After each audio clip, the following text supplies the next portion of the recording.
You own a survival kit. It's sitting in the corner of your living room, collecting dust, and you have never once looked at it that way.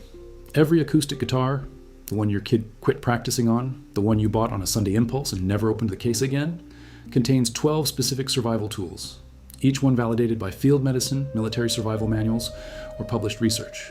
And you already paid for every single one. Stay with me, because by the end of this, you will never look at a guitar the same way. And if you got one leaning against a wall somewhere, you might want to go grab it. We're counting them all down, starting with number 12. 12, the sound hole is a parabolic ear. That 4-inch hole in the center of the guitar is not just where the sound comes from. It is the mouth of a parabolic dish. The same geometry used in spy microphones and satellite dishes. Hold the sound hole toward a distant sound source and cup your ear behind it. And you can hear footsteps, running water, or voices at roughly 3 times the distance your naked ear can detect. Special forces use the same principle with folded parabolic reflectors. Your guitar has one built in. 11. The Rosette ring is a compass. That decorative ring of inlaid wood or plastic around the sound hole, called the Rosette, is a preformed perfect circle. Pry it loose gently, float it on still water, rest a magnetized piece of fret wire across it, and you have a compass. The fret wire, by the way, is nickel silver. You can magnetize it by stroking it repeatedly with a piece of silk or even your hair, always in the same direction. The Rosette gives you the platform. The fret wire gives you the needle. 2 parts of the same instrument, working together, pointing north. 10. The frets are microsurgical blades. Those 18 to 20 thin metal wires embedded across the fretboard are made of nickel-silver alloy, and they are sharper on their edges than almost any knife you own, but only for the thinnest, most precise cuts. Pry one out with a coin, and you have a microblade for notching wood, scoring bone, or, in genuine emergency field medicine, performing precision debridement of dead tissue around a wound. Combat medics carry similar instruments. Yours are hiding under your fingers every time you play a G chord. 9. Bridge pins are structural pegs. Those 6 small dowels anchoring the strings to the bridge pins, are pre-shaped tapered pegs with a groove running down one side. That groove is engineered to hold a string under tension, which means it is also engineered to hold a cord, a line, or stake under tension. Pull all 6, and you have the exact equivalent of the wooden pegs used in canvas tent construction for centuries. They plug holes in water containers. They pin shelter seams. They are the fasteners you never think about until your tarp is flapping in the wind at 2 a.m. 8. The truss rod is a hidden steel bar. Inside the neck of every steel string acoustic, there's a steel rod roughly 40 centimeters long and 4 millimeters thick. It is there to prevent the neck from warping under string tension. But remove it.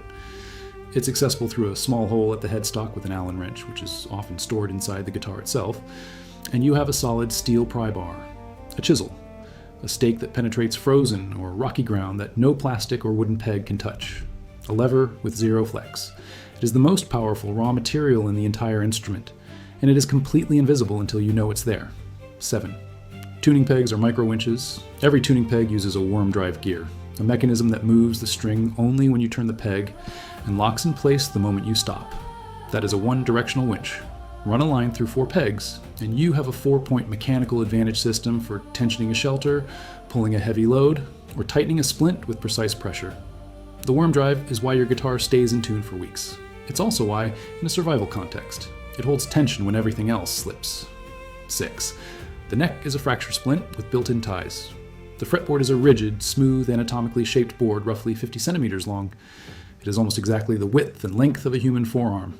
In wilderness first aid, the first principle of fracture management is immobilization above and below the break. The neck does both, and the strings still attached at the headstock serve as the ties to secure it. This is not improvised. This is field orthopedics with a device that happens to already be shaped for the job. Wilderness medical manuals describe ideal splints as rigid, padded, and longer than the joint above and below the injury. Your guitar neck is all 3. Now here is where it gets serious, because the next 5 tools are not just clever, they are medically and scientifically documented. 5. The high E string is a surgical suture. The high E string on a standard acoustic set is 0.25 millimeters of stainless steel wire. That is within the thickness range of surgical steel sutures used in operating rooms. In austere and battlefield medicine, wire sutures have been used for over a century when absorbable thread is unavailable, particularly for jaw and facial wounds where tension is high. Sterilize it with an open flame, thread it through a hole drilled in a bridge pin, And you have a wound closure system. This is not theory. Wire suture is chapter and verse in the Wilderness Medical Society's clinical guidelines. 4. The soundboard produces an antibiotic wound salve. This one is the reason I made this video.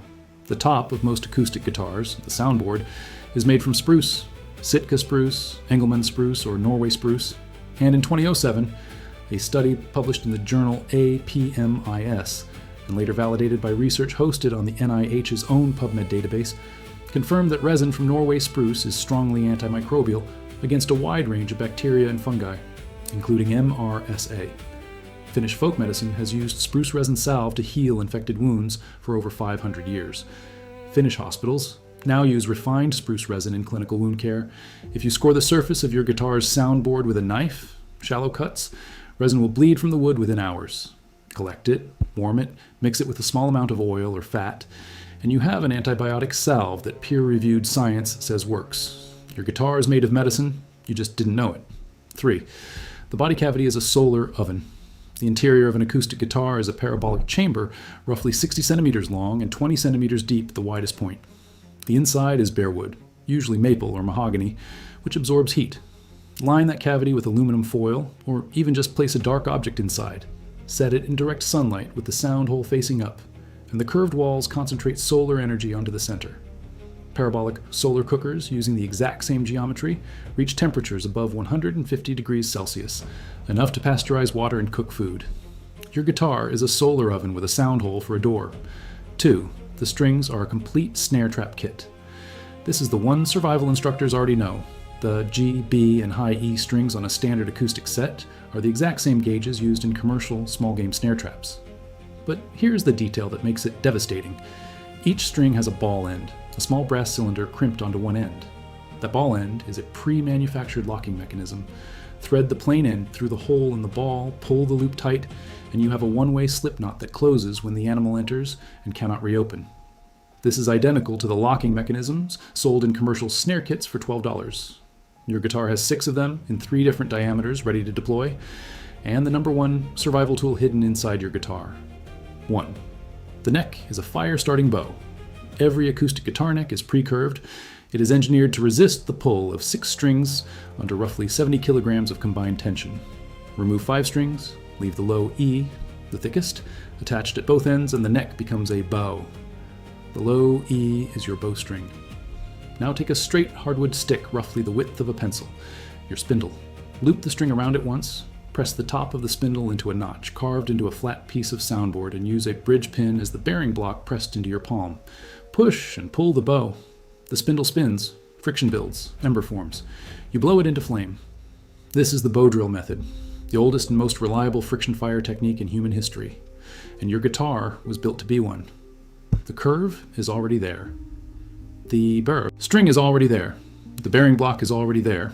All you add is a stick and patience, 12 tools, 0 extra cost. Already sitting in your house. The guitar was a tool before it was an instrument.